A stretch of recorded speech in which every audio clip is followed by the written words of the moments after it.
my list. Yeah, so we can be introducing. Sorry. Pardon? The speaker is about to join.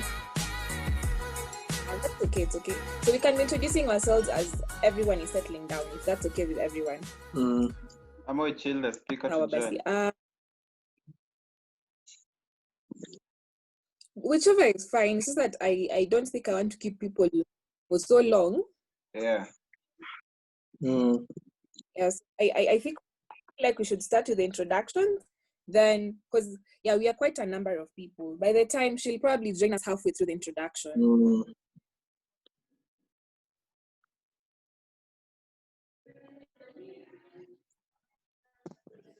Sawa. So let's start. We'll do this a bit informally. So yeah, I have my list now. George, please make me co-host so that I can coordinate things when you'll be talking, because I think we'll be co-chairing this particular meeting. All right. Yes. So you're good. Brian, Wims, you okay? George, you okay? We can start? Yeah, we can start. I just need a thumbs up. Positive.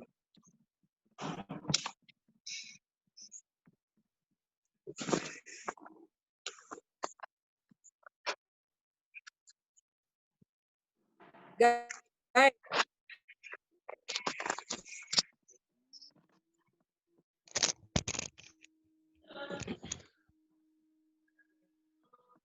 Okay. So, Andrew, if you can hear me, Andrew, tell us your name, your classification. Yes. And something interesting about yourself. Andrew? Andrew. Hi. Rules of the game. Hi, everyone.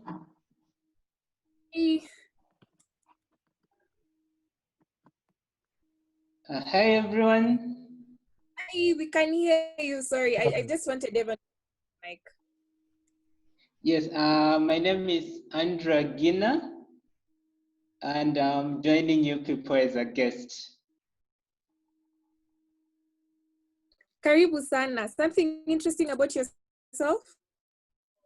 Something interesting. Yes. I love cycling.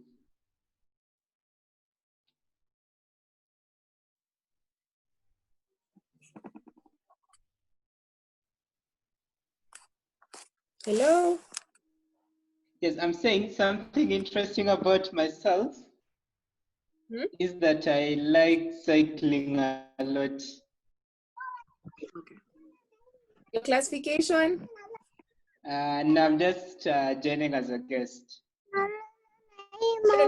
What's your area of your, how will I put it, what you do for a living? Oh, myself. I work as a pensions administrator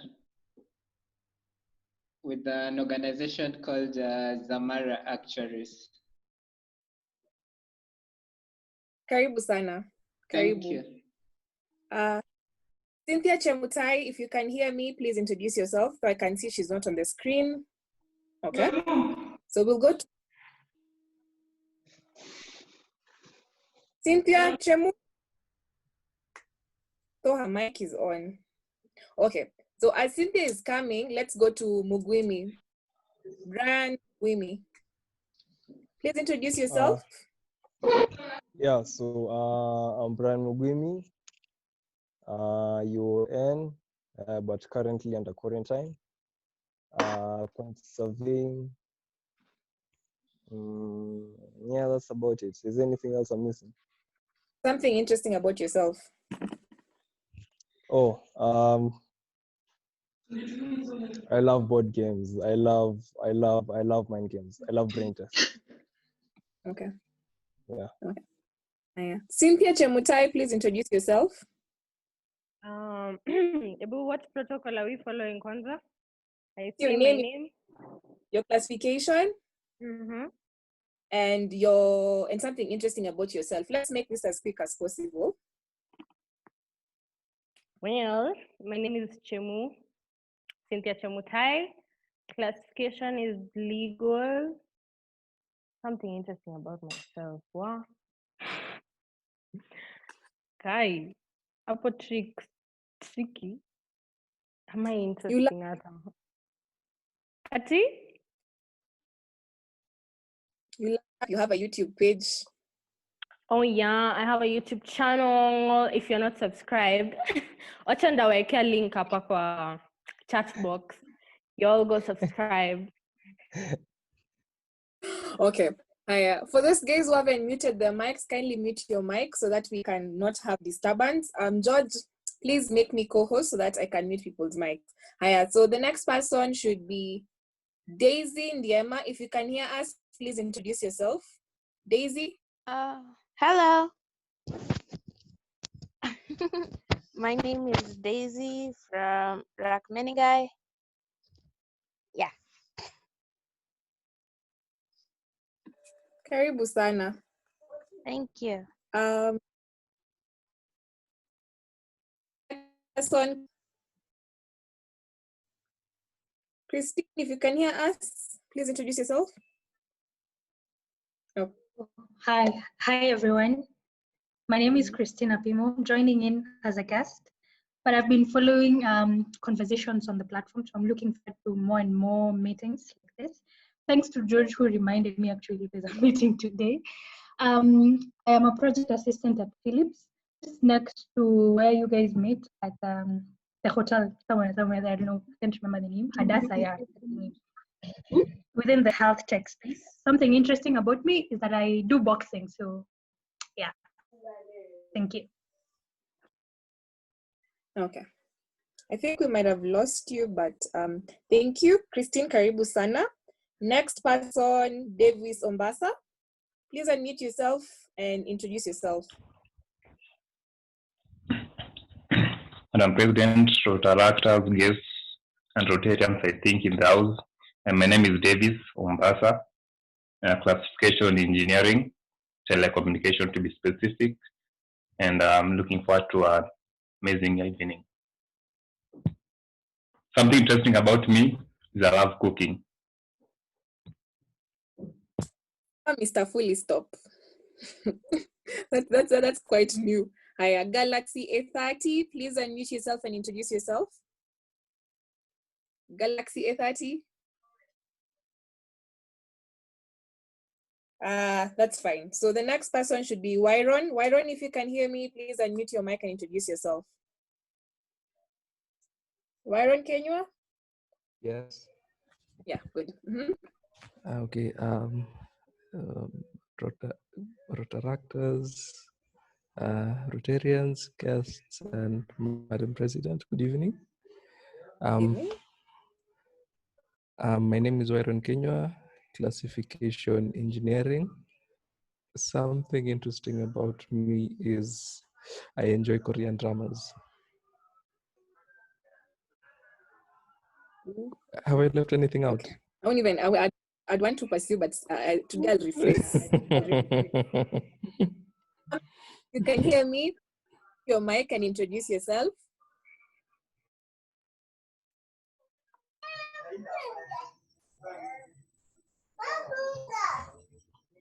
You can hear us, please unmute your mic. Okay.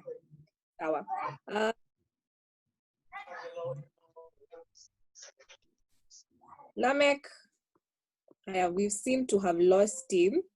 So next person should be Joy Kaburu. No, sorry. Next person should be Lucy Kamau. Lucy Kamau.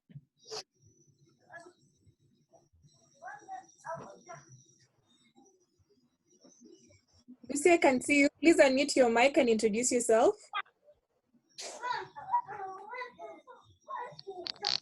Hi. Hi. Lucy, I'm a guest on this forum.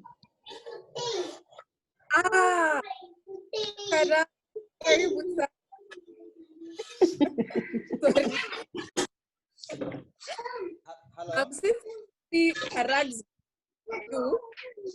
Let's go to yourself. Hello. And we can see I was requesting a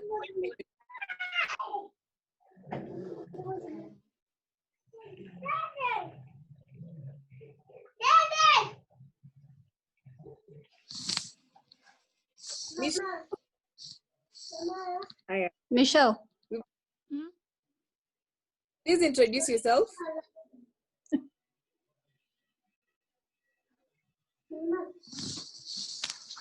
You say you introduce yourself.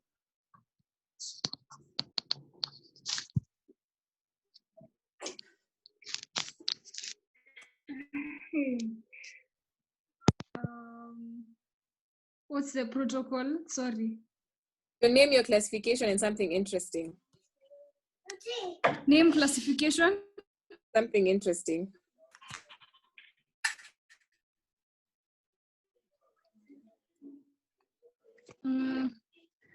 Business director. Classification, medicine. Something interesting.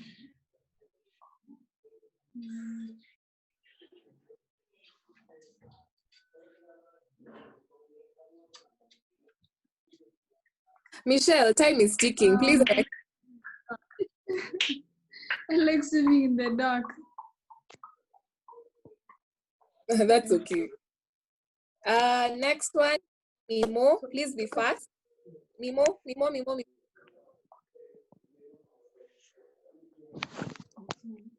Valentine, if you can hear me, please unmute.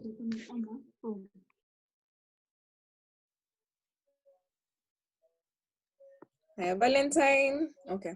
Alpha, if you can hear me, unmute your mic and introduce yourself. Haya. Inakaa kila mtu ako ndani lakini hayuko ndani. Hello. Hello. I'm Arthur, also a guest on this forum. And what else? Your classification? Oh, classification, finance.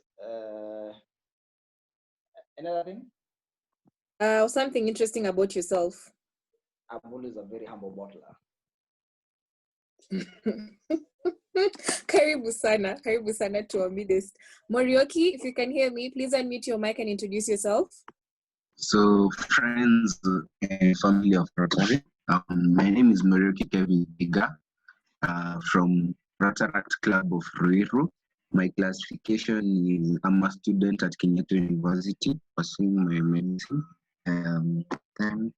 Something interesting about me, when I attend these Zoom meetings, I like to stay muted and I don't like sharing my video. Yeah. It has been noted. Thank you so much, Marioki and Karibu Sana. Rotarian Sophie, if you can hear us, please unmute your mic. Rotarian Sophie.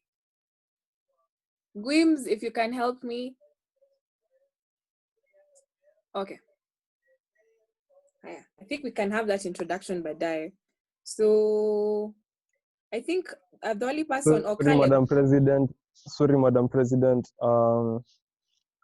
Please may you repeat that. Oh, I was requesting you to let Madam Sophie know to unmute her mic and introduce herself. Okay. Before we get to that, I think the only person, okay, the next person. Hi, everyone. Hi. My name is Sophie Njage, a Rotarian from the Rotary Club of Hurlingham.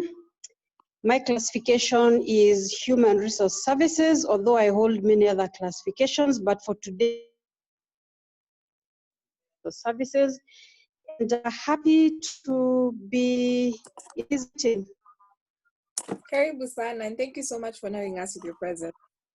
Caleb, please introduce yourself so that we can move on now to the introduction of the speaker. Caleb Overi, if you can hear yourself and introduce yourself. Caleb. Okay. Caleb is in and out, so sawa. So for anyone else who hasn't introduced themselves, what we can do is we can do this afterwards. So yes, haya. Let's begin. So karibuni sana, this is our 4th meeting during this particular COVID time. I know by now most of us hopefully have learned to be introverts, as extroverted as most of us are. My name is Karen Rono, Charter President. I'm happy in my tenure. It is my humble pleasure to be inviting the new boards in leadership of Rotaract Eileen Maru. And yes, I'm looking forward to seeing what you have in store for us. So before we do anything, and because of time, that I your mic.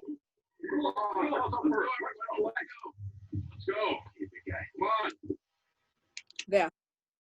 Okay, sorry about that. So yes, so if George can hear me, I'd like you to come over and take over the meeting, because I think you already had you'd already taken over.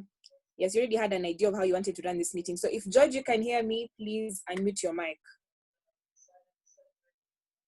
George. Yeah, I can hear you, Karen. Good. So I'd like you to take us through the full, sorry, not the 4-way test. We'll do the 4-way test, but the Rotaract Grace, and then now you introduce the speaker for us, if that's okay with you. Okay. Okay. Hi everyone. My name is George Maina. I'm a member of the Rotary Club of Hurlingham, and I'm going to recite the Rotary Grace. For what you're about to say or do, may we be forever grateful and mindful of the needs of others. Amen.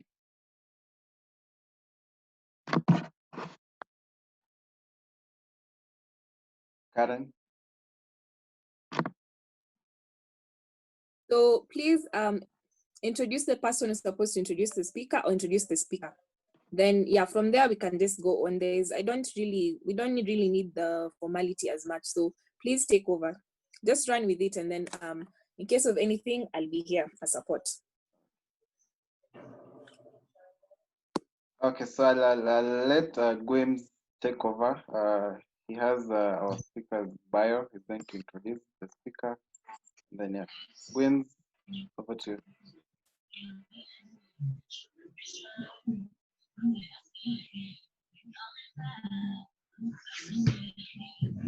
Run. Oh, sorry. Please introduce. Okay. So our guest today will be somebody from Central Bank of Kenya. She's not just somebody, but she's a somebody. Her name is Joy Kelly Kaburu. She's an auditor at the Central Bank of Kenya, as I've said, and she worked at Deloitte, and she has an MBA in finance and a CPK. For you guys who know CPK is FCCA in short. So without much further ado, I'll let Joy Kelly, if you can hear me, please introduce yourself in a much broader way. Thank you.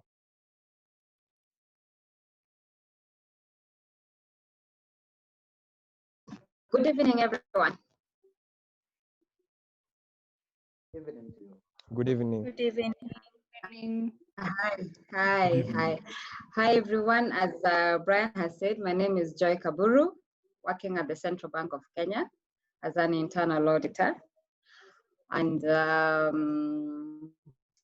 I think maybe like we're saying something interesting about us, ourselves, is that I am a mother of 3.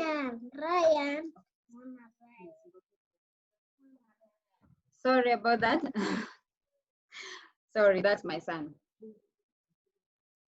So I'm a mother of 3, and I'm really having a challenge with this Zoom because it's around, but it's okay. I'll try to work with what we have. And today I'm here to speak to you guys about personal finance. It's a topic that is a bit wide. So, and I don't know when is the last time I spoke to young people like you guys. I don't know whether I'll be making dry jokes. My daughter, who's 13, always tells me that grown-up jokes are a bit dry. So I hope I won't be off the cuff too much. But I hope we'll just interact, share what we have to share with each other, and just learn from each other. I think there's no one who has the perfect of knowledge. So I'll tell you what I have, and then you guys share what you also have, and see if we can come up with not so much by the book rules, but share experiences about managing our finances. I'll share with you what I have, and I'm sure people with experiences like Rotary and Sophie will also chip in the conversation. So that's just about me. Do we just go into the subject? Yes, please. Yes, please. All right. Thank you so much. Nice to meet you all. So personal finance is a pretty wide subject. I mean, if we were to talk about it, it will be probably a course worth a degree, like 4 years, like what you guys are studying. However, today I think we're just going to like put things much into practice and speak about the things that probably work and don't work for us, and especially in our context, Kenyans. So personal finance for me, I would divide it into four major steps, which is you need to know how to spend your money. Okay, by the time I'm speaking about personal finance, the assumption is that I'm not speaking about how to make money, but basically how to spend your money, how to save your money, how to have it, and how to invest. So the part of making money, I think, is now another topic, which could be career advancement, which you've probably had or will probably have at some point, or about business. But now the assumption is that you have your money and you need to know how to manage it. So you need to know how to spend it, save it, preserve it, and also invest it. So the first thing we can probably just talk about is, what are your sources of income? For me, I had a few slides, but I don't think I need to share. I can just speak from my head. Sources of income, I guess for us and for you guys, especially the young people, you could have opening balances. This is money you've inherited, or some of you could have been lucky enough to get accounts which were opened for you when you were 2 or 3 years old, right? And so they have money and that account has now been released to you. Or you have help loan, or you have allowances from your parents, or you have a side hustle, or you have a job you're doing. Some of you are actually employed, so you have a salary. So I don't know if you can actually like share with me if it's possible to, if you have any other sources of income which you can mention for us to share. Those who can unmute their mics and share what other sources of income you think. I need to see. Please, if you have unmuted your mic, please mute your mic. Thank you. Yeah.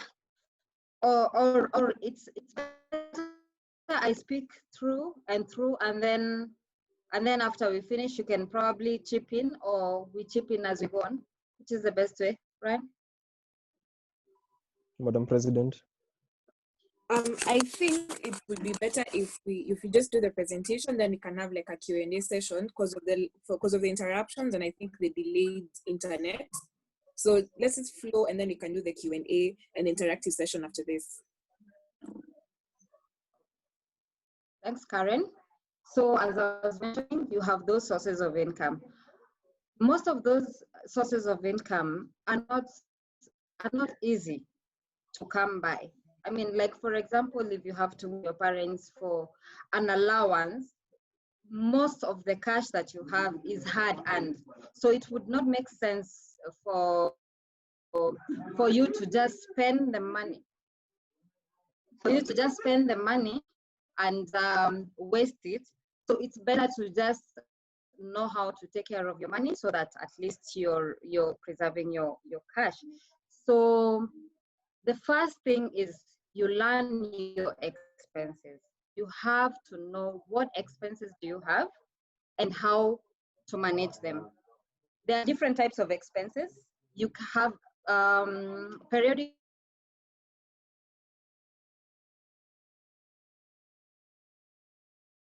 expenses.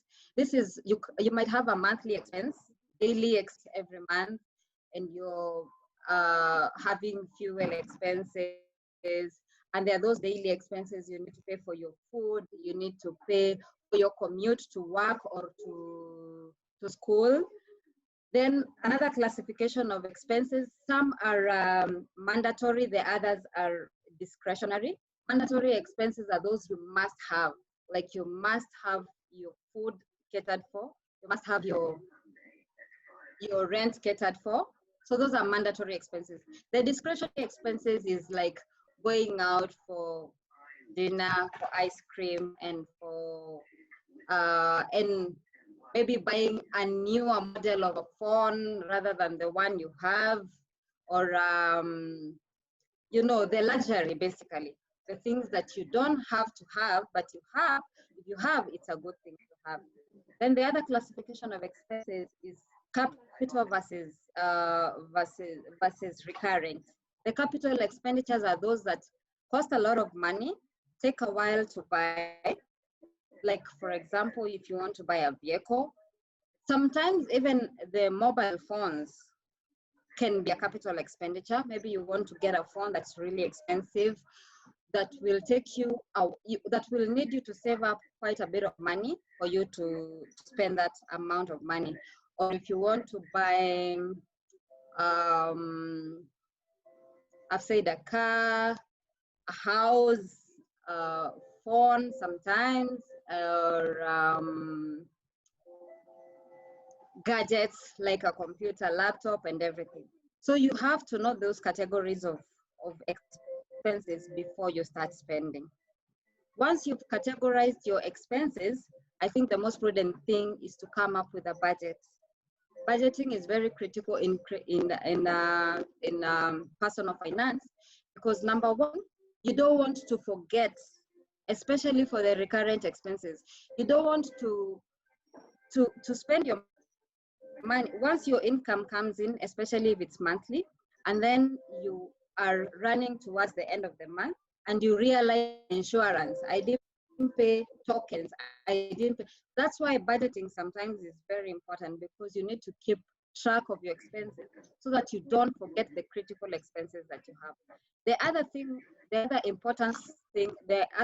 importance of budgeting is that you need to ensure that you know where your money is going. Like we had said, this money is hard earned. So you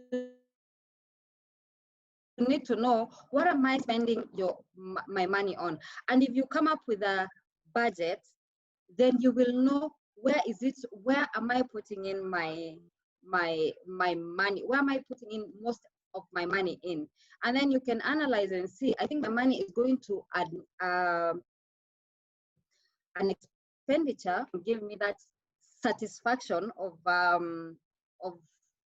like, this is where I'd like my money to be going. For example, if you find that I'm spending too much on going out, or I'm spending more than I'm spending on other things, or I'm spending too much money on rent rather than my education, or I'm spending, I mean, you once you budget, you realize where your money is actually going. And budgeting doesn't have to be very complicated. You just come up with a simple, if you're using Excel, you just come up with a simple Excel worksheet. You come up with your sources of income. They could be one or many. You can have your salary, you can have your allowances, you can have your business income. That is your income. Then you have your list of expenditure. Make sure the list of expenditure is not too long for you to get mixed up, as in, like, for example, if you have commutes, sometimes you're using your car or your parents' car sometimes you're filling a car, and sometimes sometimes in a cup. You don't have to divide all that into. You can just call it as a group. Just call it fare, or commute or something, so that you don't have so many classes of budgeting items that you're lost. Every day you're thinking, okay, what did I spend money on? You have a list of 100 things. Of course, the things that you use. Just a minute.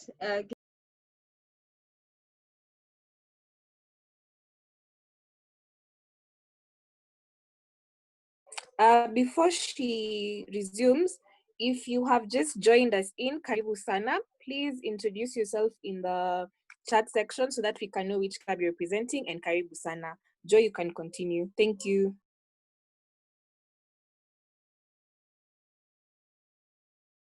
Okay, sorry about that. I was reducing the volume of the TV. So what I was saying is that a budget doesn't have to be very complicated. Just come up with a small Excel worksheet, and the items can be, I think, between 5 to 10 items is good enough. Come up with how much do I pay for rent, if I need to pay for insurance, and break them down into monthly. Most of us, it's easier to work income is monthly, and even if it's not monthly, you can easily divide it into months. If you're getting, maybe if you're in business and you're paid half a year, you can easily divide that into months. So make sure your budget is divided into monthly. And so for example, have your rent, have your commute expenses, have your food expenses in there. For those of us who do church givings, have it in there. Make sure you don't miss out any items. By the time you're doing the first and the second month of a budget, you will come up with a comfortable fit for you, that you'll know that actually, well, the first time you do your budget, you'll miss out on a number of things. Electricity, you can miss out on water, you can miss out on a number of things. But by the time you're doing your first and second, up to the third budget, then you know exactly what it is that you spend your money on. And if you have items that run for more than a month, then you can be able to, like, for example, if you have insurance for a car, which you need to pay at the end of every 1 year, what you need to do is that divide that amount into the period of time you need to generate that money, and keep that money aside. It is very important to make sure that that money is there when that time comes, because come the end of the year, you will not be able to afford the whole amount if you didn't save up for it little by little. So what I usually tell people is that you need to make sure you live within your means. I know there's a lot of pressure here and there, especially peer pressure, and you might be tempted to, like, go outside of what your comfort zone is. Actually, if you need to be comfortable with what you're earning and comfortable with what you're spending at the moment. Don't give in to peer pressure. However, have a plan to save up, and even save up for the things you like to do. Save up for the fun that you want to have. If you plan to go, like, for an outing every end of the month, discipline yourself so that day when you go out, you're not in financial embarrassment. You're not going out and at the end of the night out, you can't afford a cab. As in, make sure that day, if you're not being funded, that you have enough to make sure you take care of yourself. You can take care of food, you can take care of your commute back home. So it's not like to say that you don't do those things, but make sure you have planned yourself. Even if someone else is taking you out, just make sure that even if anything goes wrong, I got myself covered, I have enough money on myself, and you don't get to a point where you're stuck and you have to keep calling people, borrowing money. Maybe you call your parents and say, I'm stuck, or call your aunties and all that and say you're stuck. Just be in a comfort, even if someone else is covering your expenses. Go out knowing that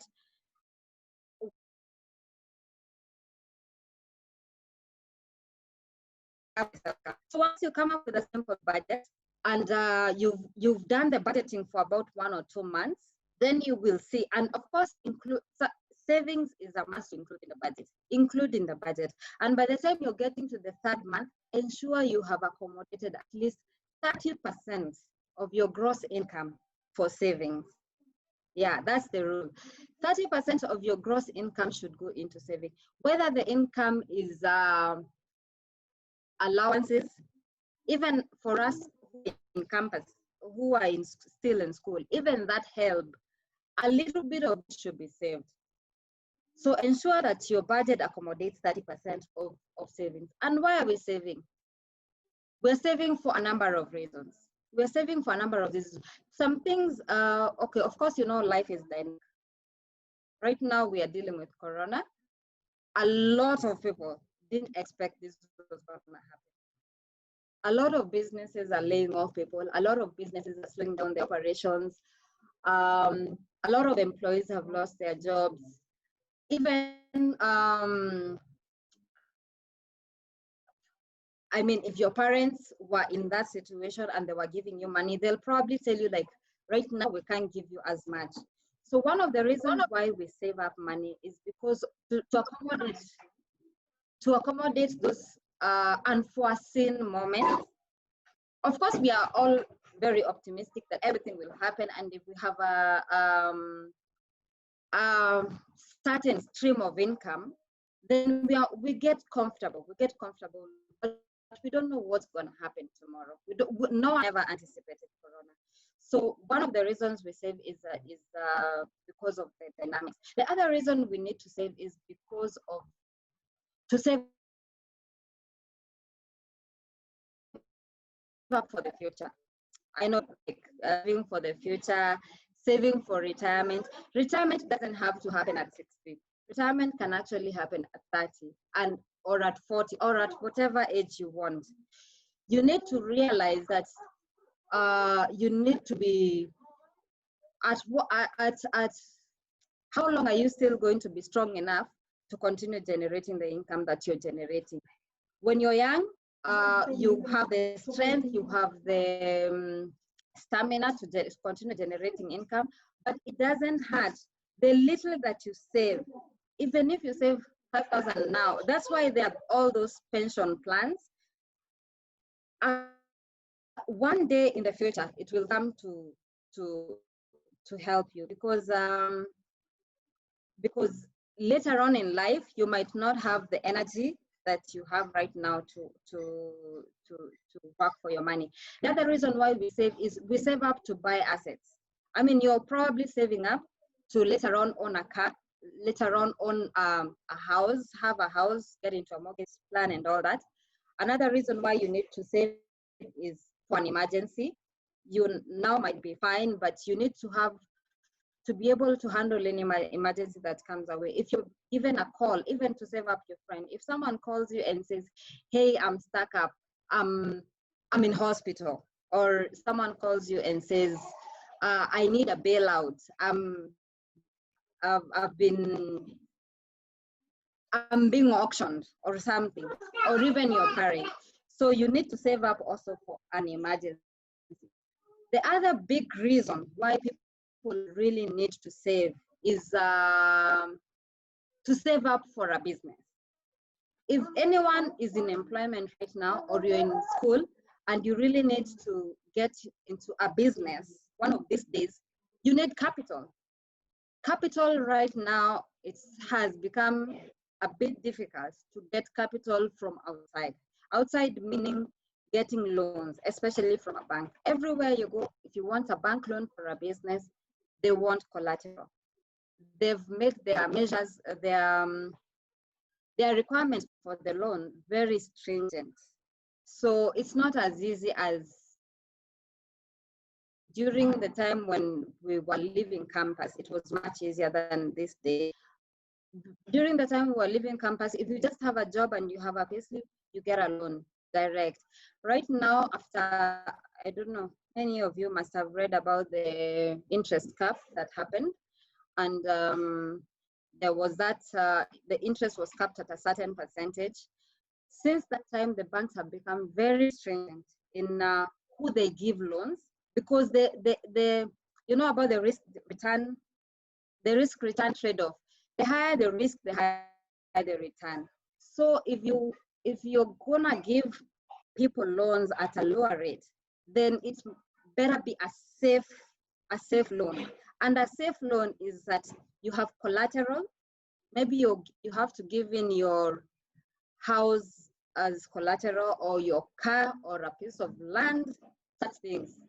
Or and then there's something they call the 4 C's of credit. The 4 C's of credit is character, capital, collateral, capacity. You have to have the capacity to pay. You have to be, they dig into your character up to the point, yani, they want to know what you do, where you go out, they log into your social media accounts, and all these things feed into whether they're going to give you the credit or not. I mean, it's crazy. So getting capital to start up a business right now is crazy. So one of the reasons why we need to save up right now, if you're having an idea that's burning in your head, a passion that you'd like to transmit it into a business, you might have a passion, like, for example, even if your passion is dancing, if you want to transform that into a business, the day you'll want to transform that into a business, you'll need to rent a place where you come and train people. You'll need to advertise. All those things, they won't care that you have the talent.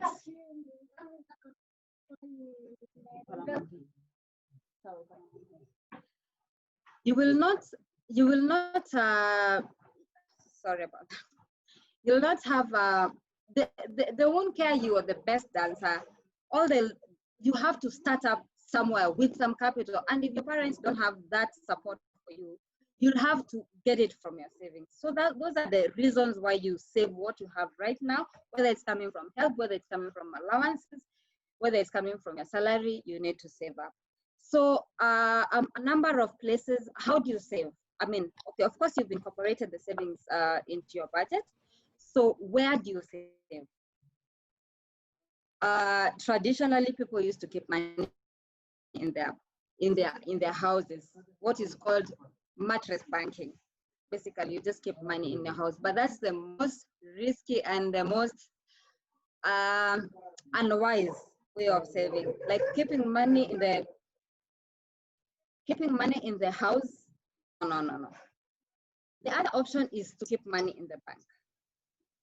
Keeping money in the bank is a safe place because basically it is safe. It is there when you need it. And if the bank ever goes down, your money in the bank is very safe because even the deposit insurance comes in and gives you the cover. I mean, if a bank that you are banking with goes bankrupt, your money is safe. That's a safe haven. However, it has zero returns, zero. You keep your money in the bank, you keep 100,000 today, 2-3 years from now, you'll get it at 100,000. And there's that thing called time value of money.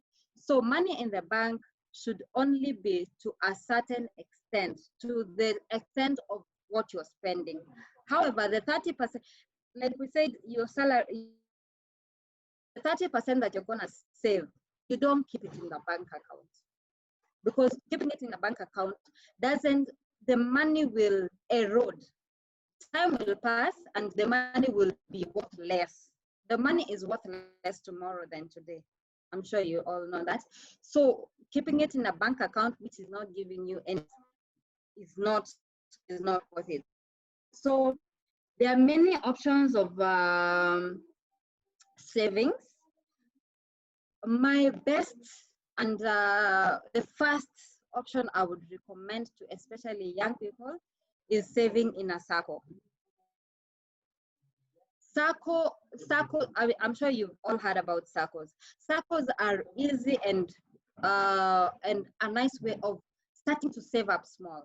Most of the SACCOs have a minimum monthly savings of about 2,000, 3,000, 5,000. That's probably the minimum that you can save. So even if you're earning a little money, even if it's not much, you're able to afford it. You can say, okay, fine, every month I'm going to be putting 3,000 in this SACCO account. And it's amazing how much the SACCO grows little by little. And then the other impressive thing about the circle is that the time you're ready to acquire that asset which you were saving for, or that business idea which you wanted to fund, you're able to get a number of times more than your savings. Most circles give 3 times, 4 times, others even give 5 times your savings. For example, if in 1 year you've saved 100,000, you're able to get 500,000 to do your business. And the good thing about a circle loan is that they give you, you don't need any collateral. And your guarantors are the people in the same circles. Most circles require you to either be in that certain profession. Like I know, like accountants have their own circles, engineers have a circle, lawyers have a circle, or maybe if you're working for a certain organization, like I know Safaricom have their circle. However, nowadays, those circles that belong to those restricted groups have opened up their doors to outsiders. All you need to come is be introduced by someone. If you know anyone working for Safaricom, or if you know one working for CBK, they just come and introduce you and join the CBK circle. So with these loans is that you know people who need to know a number of people, like about 5 to 10 who are also in the same circle, and you guarantee each other. So it's a personal guarantors. So you don't need to have any kind of security for them to give you a loan. Again, the other thing is that their loans are very cheap, usually about 12% per annum.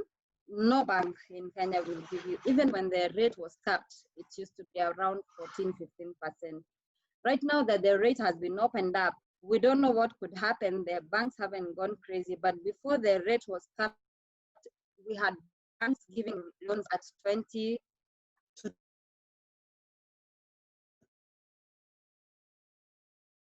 25%.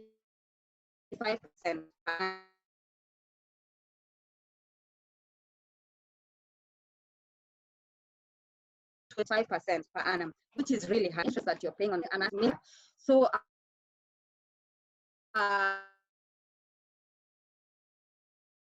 even if you start with the minimum, start with the minimum and grow your fund. The other savings options that are there, we have money markets. Money markets are usually offered by insurance companies. A number of insurance and even banks, and sometimes even Safaricom, I think I read that they are having a money markets option. Money market is basically where they collect money from different people. So you just need to deposit your money there. And the good thing about money market is that it's flexible. You're not tied to a certain period of time. Like circles are very restrictive. Once you join a circle and you start contributing, you can never withdraw your money. If you withdraw your money, it means you're getting out of the circle, and as in shutting your name out of that circle. So you have to come and join, you're joining afresh. You can't, it's not like a bank account where you go and withdraw the money that you have. Circles, once you start contributing, the money is there and start loan. And the mentioned is that they also give dividends. At the end of every year, they give you dividends from what they've earned from giving loans and from the investments. They also give you options. They give you, like, some of them acquire plots as a whole and sell out to people. Okay, so I was talking about money markets. Money markets, the good thing about them is that they're flexible. You can deposit and withdraw at will. Of course, they'll have restrictions of like you.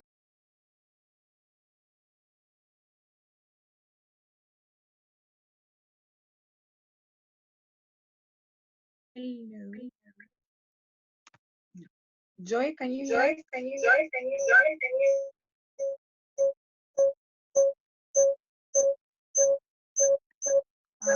Just a minute.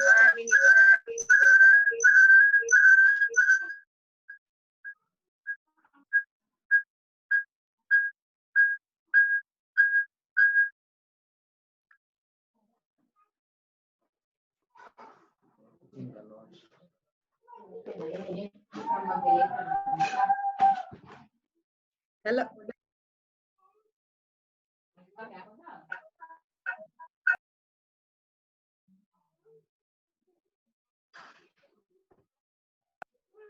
Hello.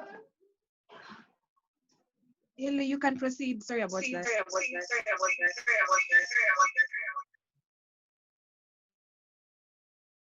Echo has also disappeared. Yes, it has. Okay. Okay, so I was talking about the money markets, and the best thing about money markets is that they give you a considerable high rate of return in terms of you get to earn about between 10 to 12%. And mark you, these options I'm giving you are savings plan, not really business plans where you can earn your living. This is after you've earned your money, you're saving up for something else. So this is not like a business which will like double your income. This is just a safe haven to keep your money to actually be able to do something big. So once you save up in money market can allow you to deposit any amount of money anytime you want and withdraw it at will. And when you withdraw it and deposit, so if you have a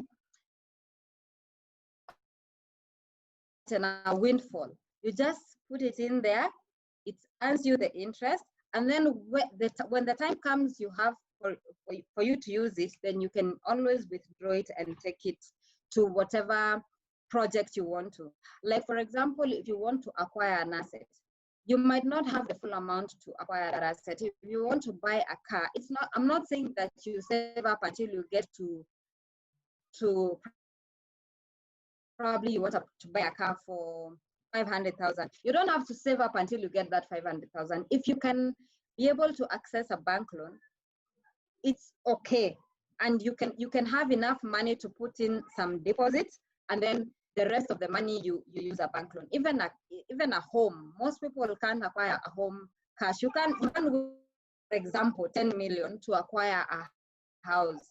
So if the minute you have enough money for a deposit, which probably is 10%, that's 200,000, you put in there and get yourself into a mortgage. The savings plan basically is not like a way of life. It's just a place to put in money, which will help you to achieve whatever dreams that you want to achieve later on. So the money markets, most insurance companies offer them, and you can get in touch and get get that facility. The other way you can save your money is investing in bills and bonds. These are bills and bonds are offered by the Central Bank of Kenya. The bills are usually either 3 months or 6 months or 1 year. Bonds are longer term, which are probably 2 years, 5 years, 20 years, 30-year bonds. So if you have some money, these ones are restrictive in terms of you have to put in like 100,000 at first, and then additional in 50,000. So you can't have a lose 5K and put it in a bond or a bill. That's why the money market there was a good option, because if you have a lose 5K, you put it in the money market, because money markets, they just collect all that money and then they invest for everybody. They invest for everybody as a unit. So if you have like 100K, which you know you're not gonna need in the next 3 or so months, you buy a treasury bill. The process is very simple. You just come to CBK, fill some forms, take them to your bank, the bank signs, and you have your account opened, and you deposit the money, and you have your bill registered. And after the end of the 3 months, they give you your money plus the interest. So those are some of the options that you can use to save up your money because it doesn't give you any amount of interest. And given the time value of money, you don't want to be keeping your money in a place where it's not earning any interest. So having said that, I probably want to give a few tips on okay, number one is about lending your money. Lending your money should be done in a very systematic way. I always tell people, especially young people, don't lend any amount of money that you're not willing to lose.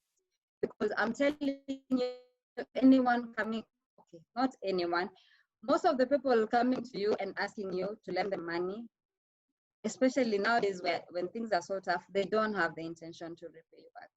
So if you're lending anyone money, especially if it's on a friendly basis, make sure it's an amount that if they don't pay you back, you're okay with that. It's an amount you're willing to lose, especially when it comes to friends and relatives. It comes back, it's okay, good enough. But it doesn't. If it doesn't come back, let it be not so painful. And if you are, if you're willing to risk enough to lend a lot of money, make sure you protect that amount.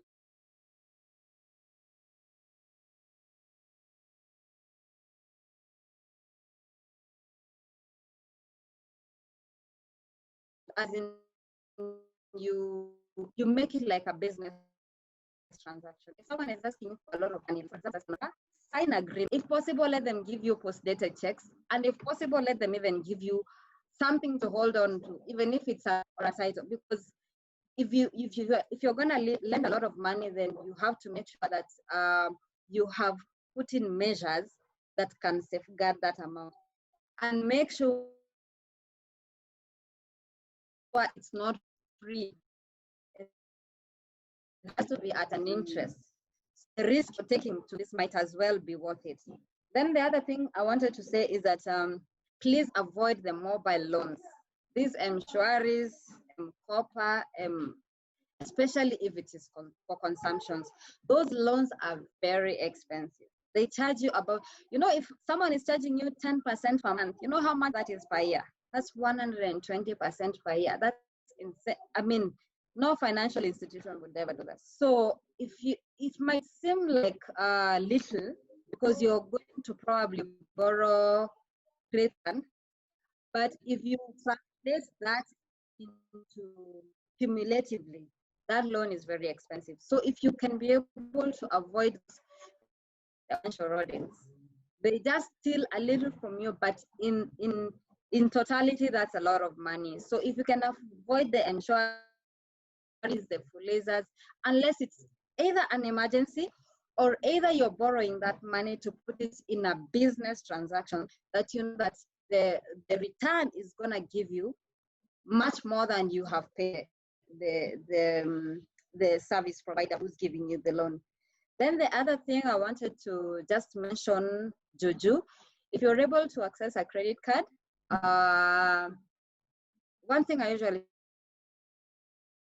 say about that, you have to, because it's money which you don't have and you're allowed to spend it at will, but at the end of it all, you have to pay it. If you have to get a credit card, ensure you're paying your expenses at the end of the month. They only give you an option, like how do you want to pay? Do you want to pay within 3 months? The expenses you spend this month, do you want to pay them within 3 months? Do you want to pay them within 6 months? How do you want to pay? Make sure if you're going to get a credit card, you take the option of I'm going to pay everything within 1 month, so that whatever you're spending, it's the credit card is just to ease your expenses and to ease your transaction in terms of swiping and everything. And at the end of the month, you make sure you clear all the debts you've accumulated for that month, because otherwise they're gonna charge you a very high interest. They're gonna add penalties and all that, and at the end of it all, you might end up seeing that you're not able to pay your credit card. So if you have to get a credit card, get a nice limit. Like for example, if you know your expenses per month is 30,000, get a limit of 30,000 and make sure it's what you swipe using your credit card. So I think there's a lot we could talk about, but I'd like to hear from you if there are any questions. That is what I had for you guys today. And if there are any ones, please feel free to ask me. Thank you. Thank you so much, Joy. I think for all those questions that you may have, please raise your hands, then unmute your mic so that we have a bit of. Anyone with a question? Fauzia, please unmute your mic.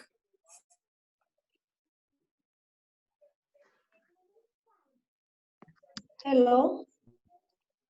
Hello. Good evening. Good evening. Okay, I wanted to ask, does money market give loans? Wherever you decide to invest, Ama is just you save and then you take loan. If you want to, you wait for the interest. Okay. Money market doesn't give loans. It is you save and wait for the interest. It's not for loans. So if you need a loan, like you just have to go to the bank. Money market doesn't. So SACCO is still a more superior way of saving. Okay. Thank you. Then we have next, that should be Fauzia. Fauzia, if you can hear us. Yes, I can hear you. You're happy with the answer? Yes, I'm happy. Thank you. Okay, then Andrew, please go right ahead and ask your question.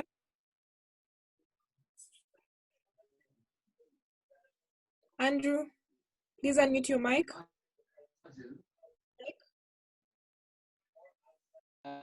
Two questions. Is pension considered as part of savings? Yeah. Sorry, you're breaking. For example, I'm asking, is pension considered as part of savings? For example, you're employed 10% of your salary to go towards a pension scheme. Is that considered as savings, or the 30% should be something completely different? Let me help. Andrew, please, because we can't hear you clearly. Is it possible for you to type the question in the chat section? Because I think something is a bit glitchy, so we can't hear you clearly. Please type the question in the chat section, I think, to facilitate us handling the question, if that's okay with you. So just give us a thumbs up if that is fine. George, I saw you had a question. Please go right ahead.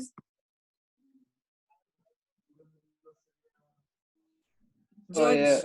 Yeah, mine. Thank you very much, Joy, for the presentation.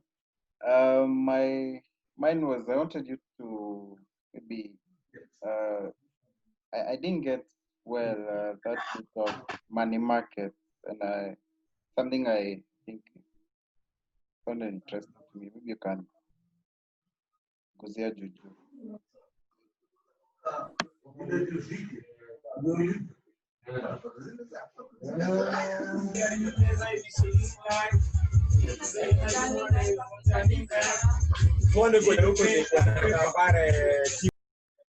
There, sorry about that. Yes, Joy, have you had the question? No, I didn't. So he was asking, he wanted to know about money market funds, because I think it's a bit of a new concept for most of us young people.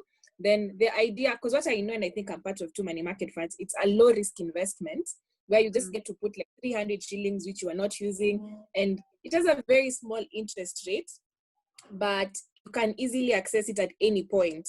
If you have an emergency, depending on the insurance company you're dealing with, you can access it. So he just wanted a bit of info on it. So if you can also talk about the type of money market funds so that people, by types I mean like pre-term, side on, so that they can actually go and look for them. Yes.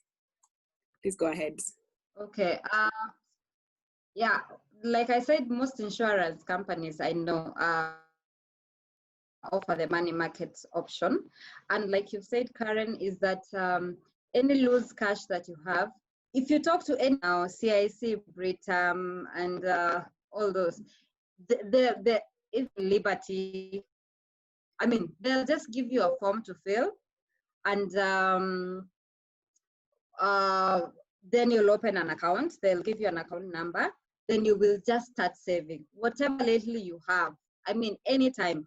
And within a short time, you realize, like, for example, you can be given money by your parents and you're told, this is for, I mean, for you to I don't know what to, I mean, something that's in the future, like go look for the car that you want.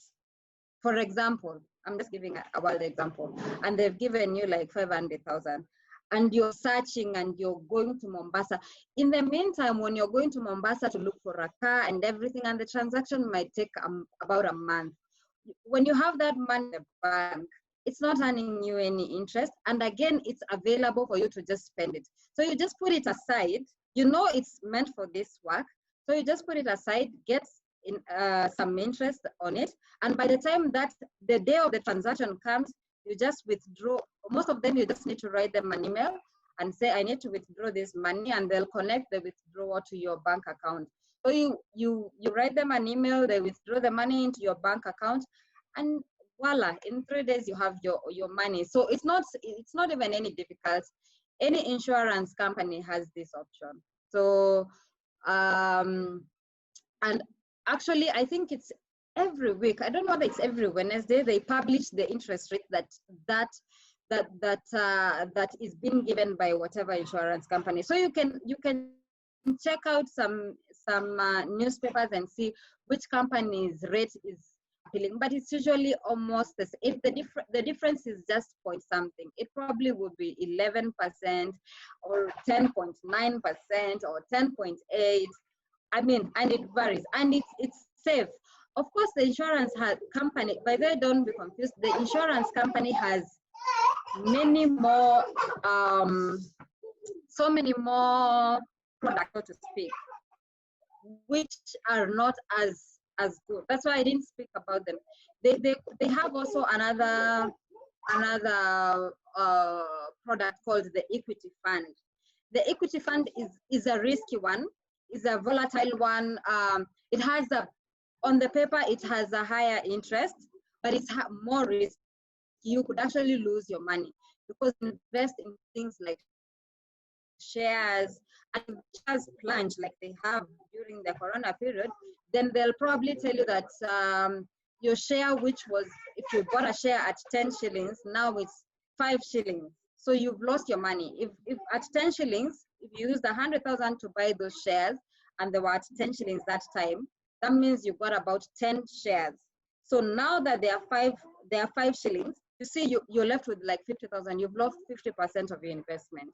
So they have other products. They have insurance products, which I find, okay, I'm not so much into all these insurance saving plans and all that.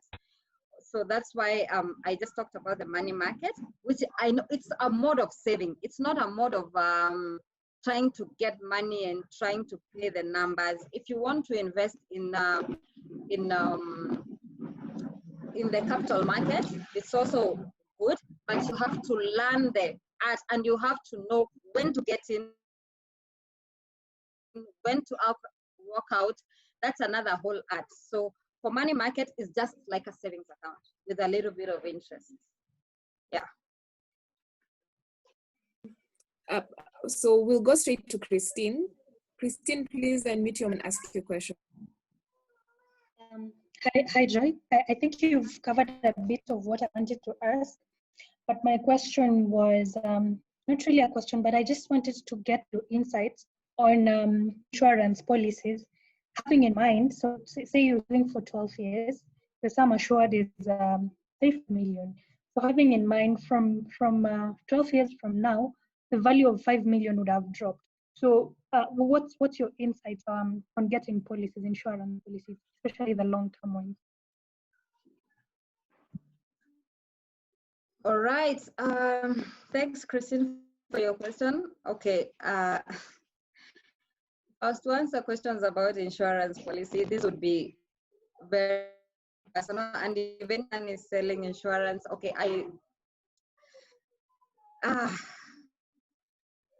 like I said before, okay, insurance policies for me, I've not found one product of a policy that really makes sense in terms of the figures. Like you said, how much is 5 million? If I save, I mean, if you count like how much the contributions per month, how much they tell you it is, and by the time you've 15 years, probably you've contributed up to 400,000. 5 years, they're gonna give you 500,000. So you see how much you've earned is 100,000. Then you ask yourself, if this money was made available to me during that 5 years, would I have done something more with that money than this insurance people have done with my money? I mean, they're giving me. So all the insurance products that have been brought to my attention for me to take up, okay, I don't sell insurance, for me to take up, I've looked at the maths and I'm like, no. I think I'm also, maybe I'm not very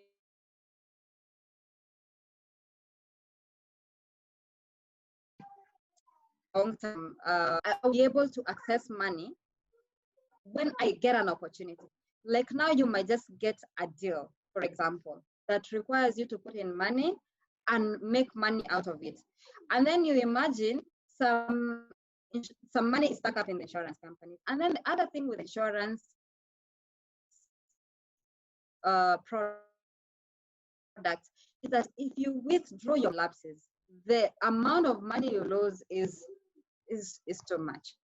So you'd rather put your money in a circle and save up, and the day that you're required to access that money, then you can go and take in a loan. However, that's also a risk, because also you need to have another fund. You know, this savings fund, you need to make sure that your savings is very diversified. Don't pick one thing and put everything there. Diversify your savings, because everything has a pro and a con.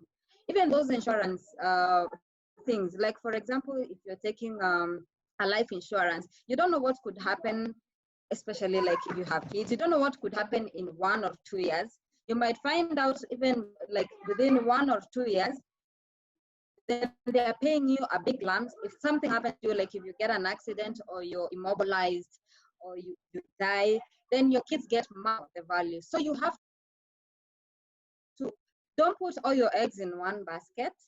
Just have a little bit of, probably to stick to about 3 options, and make sure you have something in everything. If you think that insurance cover, I mean, if you want to be safe and if you want to buy the policy and know that if anything happens to me within this period, then I'm covered, then you have to sacrifice the foregone cost of the opportunity cost that I could have a business that could be requiring money, and I don't have money to fund it, and my money is stuck up in an insurance company.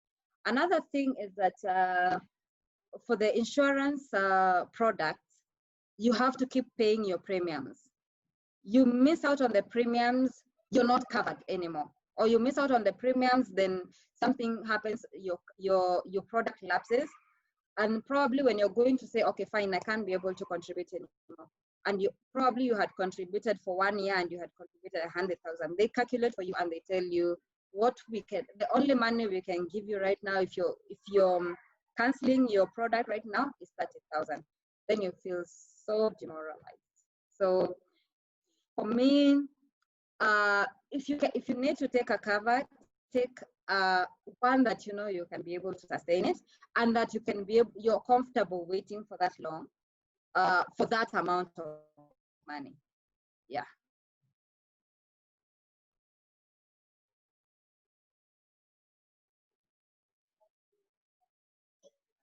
Is that okay? Okay, so I'm seeing the chat section. There are two things. So Lucy Kama has requested that you speak a bit on forex trading, and then Andrew has asked his question. So I'll read it aloud for everyone. Are contributions to a pension scheme considered as part of one's savings? If I say I earn a gross of 100,000, then 10% or 10K is deducted as pension. Do I still need to save 30%, which is equivalent to 30,000, or just 20%, given that 10% has gone to pension? I am a lawyer, so mimi na figures tuko na shida. So yes, please Joy, assist us.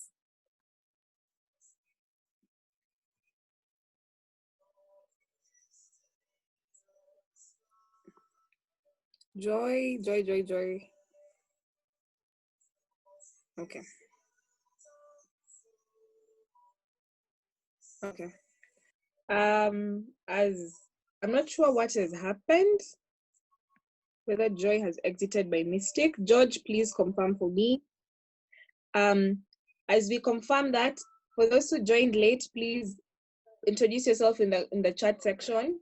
Introduce your club, because so far I know we have Menenga in the house, Karura in the house, Wiru in the house, Youth Zone in the house, Lake Victoria, Kisumu in the house, Watamu in the house, and ZTech and Rotary Club of Hurlingham. So in case I've not mentioned your club, please feel free to introduce yourself. So George, if you can unmute, please let us know whether Joy is on board or she might have exited by mistake. George or Mugwi, please assist. Brian? Brian, if you can hear. Yeah, Brian, yeah. Yeah, sorry, on it. Okay. Then I think it would be in order for, yes, the people who joined us late to introduce themselves. So allow me to mention your name and then introduce yourself as you wait for the speaker. So Francis Mwiha, I'm not sure if I'm pronouncing it right. Please unmute your mic and introduce yourself. Hi. My name is Francis Mwiha.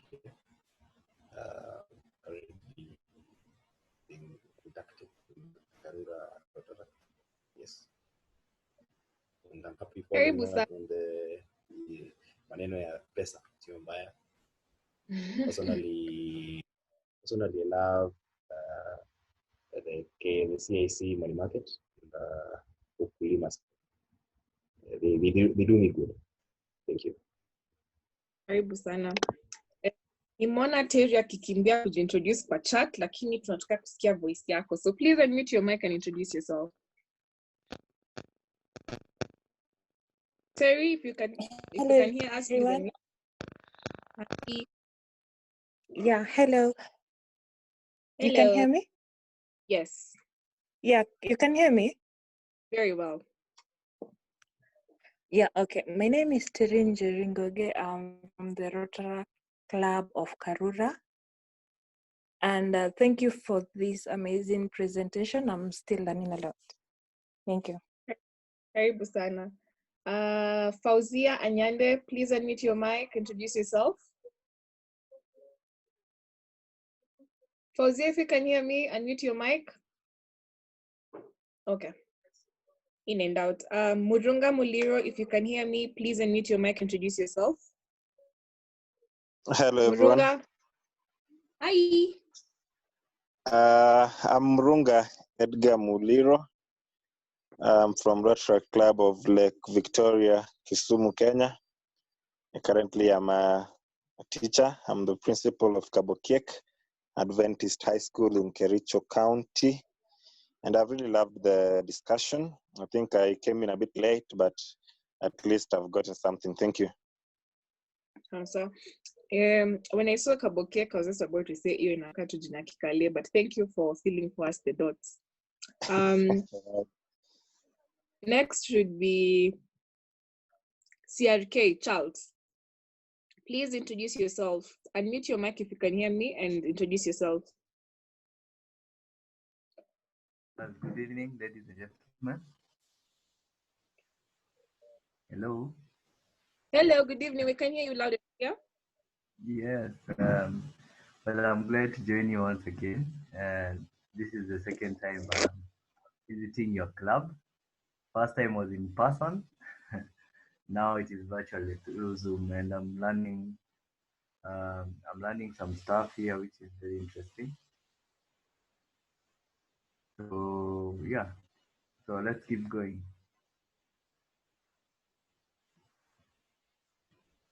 Yeah, that's all. Yeah, let's listen, learn something, have fun.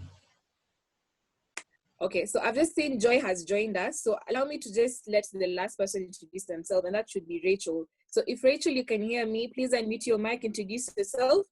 As Joy, let me repost the question. Joy, there's a question that was posted. So allow me to repost the question so that you can go through it as Rachel is introducing herself. Hi, everyone. Hello. I'm Rachel Wanjiku from the Rotary Club of Youth in Mombasa. I'm so happy to be here.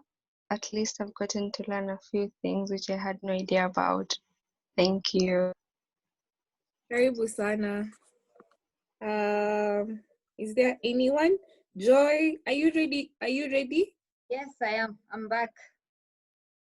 Okay. Have you seen the question posted by Andrew? Yes. Or whether I've reposted the chat? Yes. Yes, I can see it. Perfect. All right. Awesome. So sorry about that. Working from home. So he's asking if the deduction that is done on your pension, which is usually about 10%, is part of your savings. And I would say no. Actually, the rule of expenditure is usually 50, 30, 20. 50%, okay, it's yes and no. 50% of your earnings should go into your expenditure.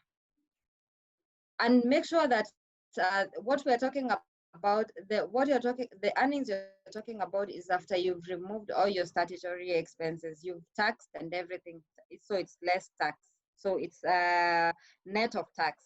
So 50% goes into your expenditure. That is like rent, eating, fuel, and all that. Then 30% is what you get to save. And then 20%, now that is what is called investment. Probably you're paying a mortgage, and okay, you're investing in something big. But what I'd say is that every person's situation is unique. For example, if you're newly employed and you're probably living in your parents' house, or you're living in your own house and it's low expenditure, you don't have kids, there's nothing that stops you from saving even 60% of your income. So you work around, the 30% is just a guideline. So work around if you think the pension that you're saving, which is a good thing actually, because one of the reasons why you're saving is for the future. And if the pension is covering a good part of that, then you're kind of okay. And especially if you have a good pension plan that the employer is contributing, you're contributing, everything is going into that, then you're okay. But the other thing is that is not within your control, and it's mandatory. So don't count it so much in your budget, because that was even deducted way before the money gets into your account. So work with what you have, and whatever percentage is it that you're saving is from what the money that lands into your account.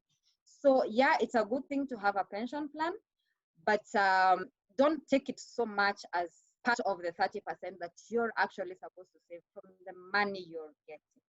It's a good thing to have it, and especially if you don't have it, then you have to put a little bit more extra into the savings. If your employer doesn't give that option of a pension plan. But like he asked, I would say that the 30% you're saving should be after you've deducted pension. In essence, 50% of your earnings should act savings, because You know, they say that you should at any one point in time have enough money to last you for about 3 to 4 months without getting any income. So you can imagine you saying that if your expenditure is usually about 50,000 per month, then at any one point in time, you should be having about 200,000 in savings in your account.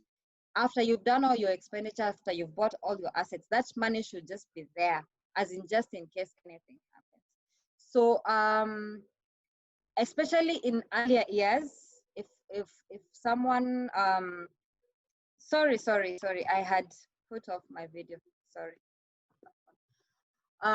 So especially in earlier years, like when I was first employed, I think I used to put in like half of my salary into the circle, because by the end of that first year of employment, things had already changed and my life had already changed about 10%. So you see, if you're able to save up as much as you can, when you can, it doesn't hurt. So that the day when you'll need that savings to come through for you, even if it's for a business idea, then you'll have the money. So don't, 50%, 30% I think for you should be the minimum.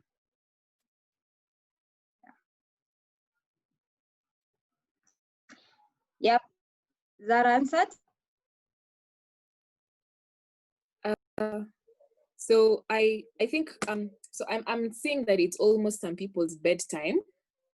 So what I'll do is Lucy had requested that you comment on forex trading. Then I'm seeing Mugwimi has a question. So I'll request Mugwimi to go ahead and ask the question. Then you can actually do the forex trading comment together with answering Mugwimi's question. Yeah. So please go ahead, Brian. Sorry, I think my hand was raised a while back and the question has been answered. Yes, sorry. No problem. Saturday evening, you're allowed. So Joy, please go ahead and yes, please go ahead and answer. Yes, comment on forex trading.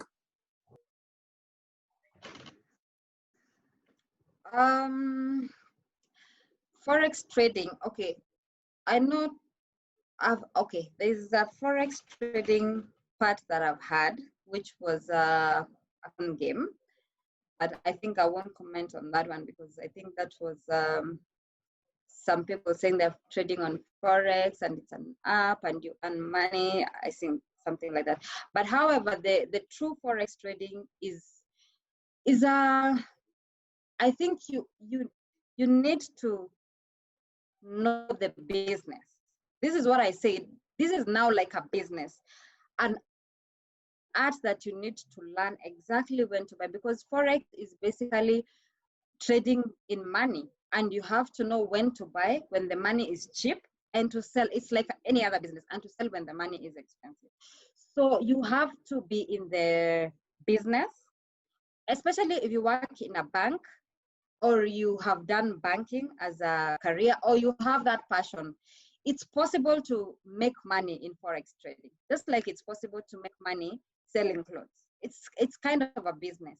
So you just need to be you keep up to date with what's happening in the forex world, and know exactly when to put in your money and know exactly when to exit, and so that you're able to make money.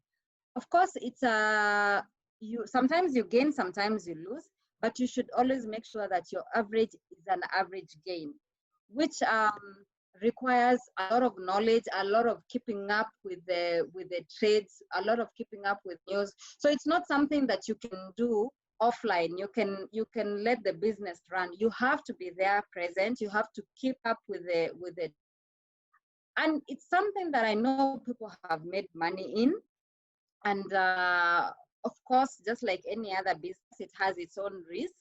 You might put in your money and it all goes, but you have to know your risk appetite and know whether I'm ready to trade in this. And if you think you're really good in it, you can actually trade in forex. It's just like a business like any other. So you just have to decide your risk appetite and If you're for it, then go with it.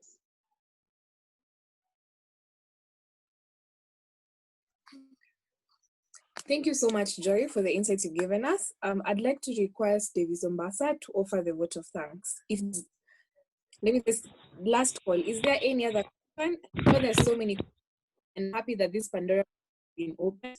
Joy, I'd like to request you, or actually we have returned, so if I'd like to request you to leave us with your email, just type it in the chat box so that in case anyone has a question, they can just find you on email. But meanwhile, I'll request Richard and Sophie to ask her question as Davis is now preparing to come and do the vote of thanks. Thank you. Richard and Sophie. Thank you, Madam President. Mine is just one comment or two. I think, Joy, that was a very insightful discussion. And probably what I would say is that if you invest in your 20s, it gives you a flexibility than when you invest on your 30s and 40s. Because at that point, probably you have a lot of responsibilities. So the earlier you do it, the better. Joy has mentioned some of the investment that are available, but I would like to mention the area of improving your skills as a lifetime investment for your earnings. It's actually one single greatest asset if you're able to improve your skills as you move along. Well, I would imagine the more you improve your skills, probably the more you get better jobs. So it becomes one major investment. So capacity building, probably it's something that you need to consider earlier than later. So I also wanted to comment on building sustainable equity over a period of years for you to be able probably to own a home. Initially, probably when we were being employed, we used to get house loans, house mortgages given by employers. But I call it like being, it's not just a facility that you're getting, but actually you're detained by your employer. And a lot of young people now do not want to be detained by an employer by having all these facilities, but you want to build your equity to be able to do the thing you want to do in future. Real estate is one thing, especially on land banking. When land is sold early in the day, when it is not developed, you can actually throw your money and you'll never go wrong. So the one single thing I would want to ask you, and I always ask myself from a HR point of view, how many months can you sustain yourself without an income? That is one single question you should always ask yourself, not for life. Things happen, we've seen the COVID period. How many months can you sustain yourself? Joy talked about 3. I think it's a question we need to start having a conversation with ourselves. Thanks, I think those were my 2 thoughts. Thank you, Rachel and Sophie, on the wise snippets. I think of us, I will admit for myself, it's personal finance has been something I have shied away from because of the excuse that probably you do not have a job or a sort of sustainable source of income. But I think as you go on, you get to understand that it has to start early and it has to come from discipline within, and that discipline within has to be inculcated early enough. And I'm grateful for you actually into minds and trying to start that conversation. So I think we'll have a series of conversation. So it's just the beginning, and I'm grateful for the connection with Sophie. So Joy, we are not going to let you go. If you get us blasting your emails, we are sorry. I have apologized in advance. Yes. So allow me to hand over to Davis before we do anything. So Davis, if you can hear me, please unmute your mic and go right ahead.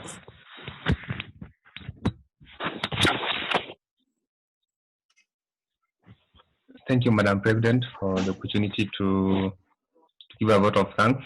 I'd like to personally thank Joy for the amazing tips that she has shared with us on how to manage our personal finances. And I think we've learned quite a few tips that we need to apply in our finances so that at least we can have a more planned future, more systematic on how to handle our finance. Tusikue tunakunywa konyagi Karen every other weekend. So thank you for that opportunity. Ruth and Sophie for putting in a few insights on your experience on what you think we should invest in our life. So asante sana, and hope we'll engage with you more even through your email. Thank you, Madam President. Thank you so much, Davis. So as a conclusion to what you've just said, I think there's something also I'd like to share. As we continue with this journey of personal finance, there are resources that currently are for free courtesy of this COVID situation, and I think it would be important for all of us to share. So there's one called Clever Girl Finance, and yes, I know Bob is probably shouting then saying girl child, but there's that whole debate you were having in the group, but you can actually subscribe to it even if you're a guy. So Clever Finance is a whole portal where you have access to free courses on personal finance. Please, yeah, so there's a portal which has access to free courses on personal finance. Apart from free courses, there's also a book club. So every month they read a book that is focused on either building your discipline in personal finance or building skills, which is very important. So their books, they are like Now the Richest Man in Barbie, which are very, very important. So if you're interested, please reach out to me.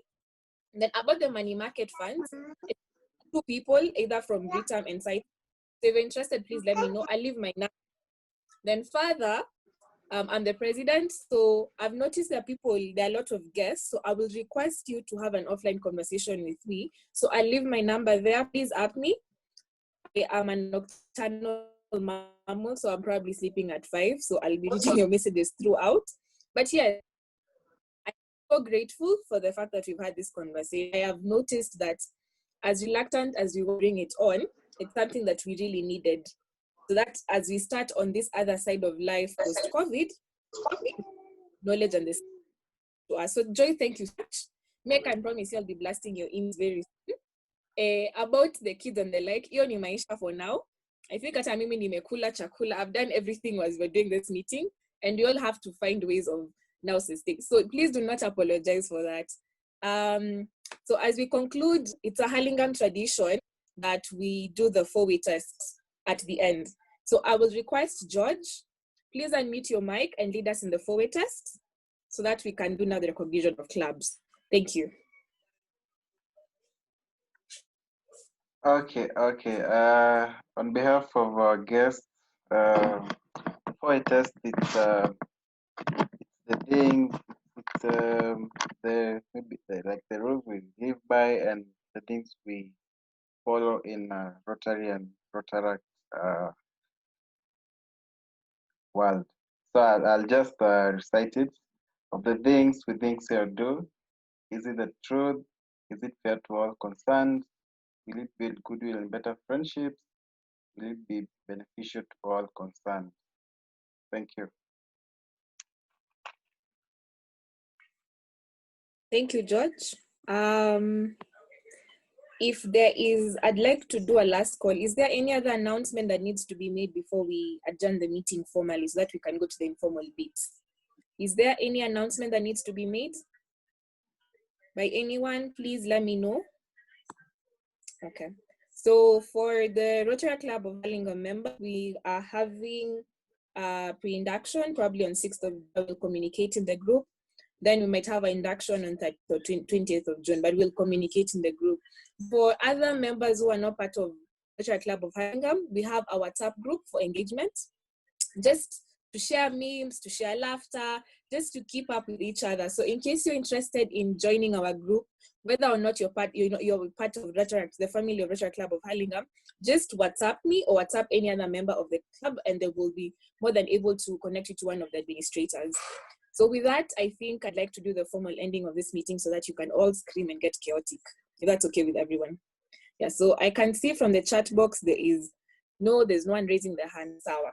So yes, Rotary Club of Hurlingham, in conjunction with Rotary Club of Hurlingham, Rotary Club of Menengai, Rotary Club of Karura, Rotary Club of Ruiru, Rotary Club of Youth Zone Mombasa, Rotary Club of Lake Victoria Kisumu, Rotary Club of Watamu, Rotary Club of Zitek. I think there's one club I'm missing. I'm not sure whether it's Mombasa. I give you Rotary while over. If I have left out your club, I apologize, but please post in the chat section. Yes, so officially the meeting is adjourned. Thank you so much for those who took time to join us. I'm sorry we stretched a bit, but I think you're walking out of this being a better person and willing to actually invest in yourself. So thank you so much for joining us. Yes, so you can now unmute. And yes, lastly, thank you so much, Mama Michelle, for being with us and staying till the end. This is amazing. Thank you, Rotarian Sophie. You have held our hand even as we transition to our second year as a club. Yes. So now you can get chaotic and unmute. Thank you so much, guys. We are officially adjourned. Nami see zombie, so don't leave me looking like a zombie because I'm seeing everyone's mic is unmuted. So I will just, yes, you can go on and do everything. Tunakusikia Prezo. Yo, Karen, you ungepeana joke manze. Karen yaze. Bede guys. You guys, George, please help. Unahepa ukirudi. Niko na joke. Okay. It better be funny.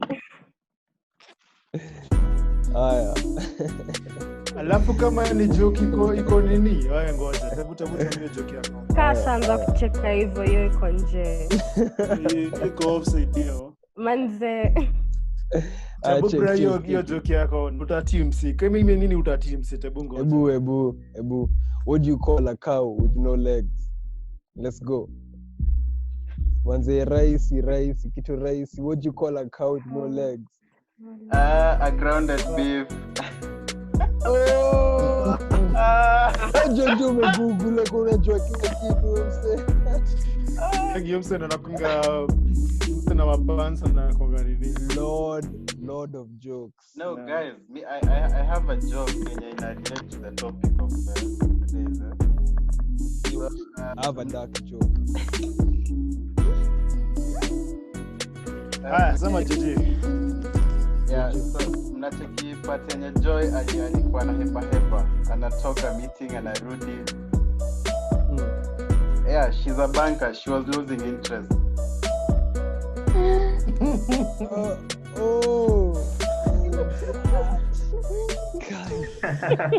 You see.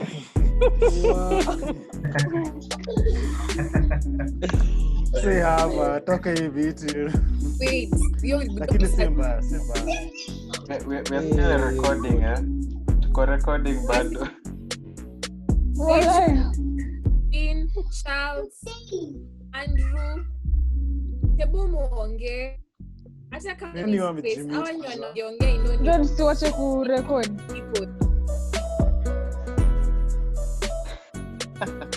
Nani amejibuta jibut? Kuna mtu alikuwa watu wa shame. Rachel, Davis, Andrew, Joy. Yo, unmute bana, tunaangoja. Nisha unmute. Hey Rachel. Guys. Unmute, kila mse unmute. Cheki bede, niko na joke. Joke ingine. Sema lakini joke na conditions. What do you call a man with no ears? It's a dark joke, but I mean, what do you call a man with no ears? It's not that dark though. I don't know. Whatever you want. What? Whatever you want. Wow.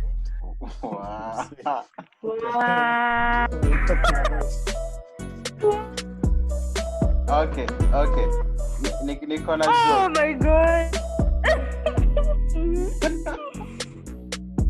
Yeah. Bro, Bede, listen, I'm not happy with myself. I thought she was going to be. No, you I thought it was going to be a good, but it was the only joke I found. So I'm just going to mute myself, and that's it. saucy. That was Yote saucy. unafaa. Okay. What? Yo, Motif, turn me up on them headphones, bro. What up? Yes, actually, mama. When does a joke become a dad joke?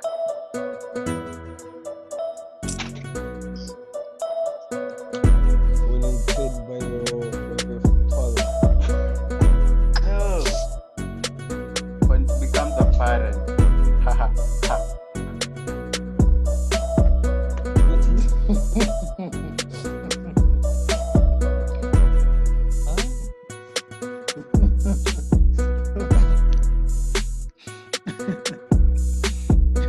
Elaborate, please.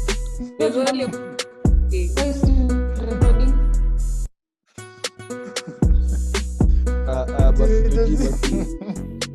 basi kuna se adai rekodiwe ndio watu wajoinishe sura. Oh, okay, sawa.